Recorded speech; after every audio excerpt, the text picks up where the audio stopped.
Joining us for Eyewitness News at 4 on this Wednesday afternoon, I'm Mark Zinni. And hi, everyone. I'm Erin Connolly. We begin with some big updates in Bristol, where today marks 2 weeks since the attack on 3 Bristol officers that killed Lieutenant Dustin DeMonte and Sergeant Alex Hamzy.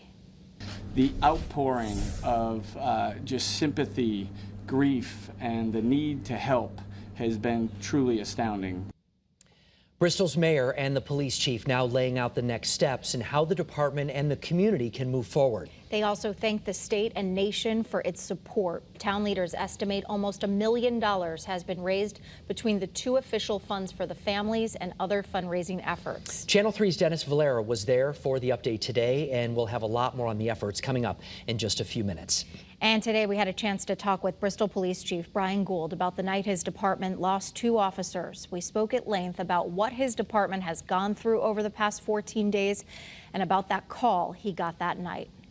So first thing first was coming here to support the men and women that were here, that were deploying to the scene, making sure that we had the proper assets in place. And quite frankly, the #1 focus at that point was getting to the families. Now, Chief Gould also talked about how he hopes Lieutenant Dustin DeMonte and Sergeant Alex Hamzy will be remembered, and shared his thoughts on Officer Alec Ayarado's actions that night. We'll be sharing a lot more of the conversation. You actually spoke with the chief yourself today, and are going to share his story. It's remarkable, to say the least. Well, as you can imagine, the community right now and the police department really as a whole have all been trying to heal and move forward ever since. And Channel 3 Waterbury Bureau Chief Dennis Valera is live out there right now. And Dennis, part of this process is getting the police department back to full force. Yes, that's right, Aaron and Mark. You know, we've seen it since this happened. Multiple agencies have stepped up to help out here in Bristol, giving police here a break to grieve. Now they're trying to get back into the swing of things, and that includes recruiting to help fill vacancies here in the department.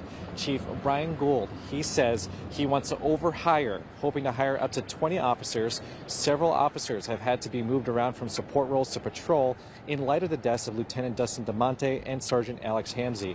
Chief Gould says he's working with Mayor Jeff Caggiano and other city leaders to create incentives for recruits, hoping to attract quality, certified police officers. While there are more than 120 sworn officers currently with Bristol Police, Chief Gould says there's only around 90 that are deployable. That means we have officers that are currently in the police academy. We have other officers that are out on maybe a long-term injury leave, but they're not deployable for us at the moment. We need deployable officers. Officer wellness has remained a priority here, bringing in more peer support officers, as well as having stress debriefings constantly. Chief Gould adding that Officer Alec Ayarado, he is recovering very nicely, and he is expecting him back soon. Now, later at 5, we are going to hear more from the chief as well as Mayor Caggiano. They also talked about the memorial behind me. Live here in Bristol, Dennis Valera, Channel 3 Eyewitness News.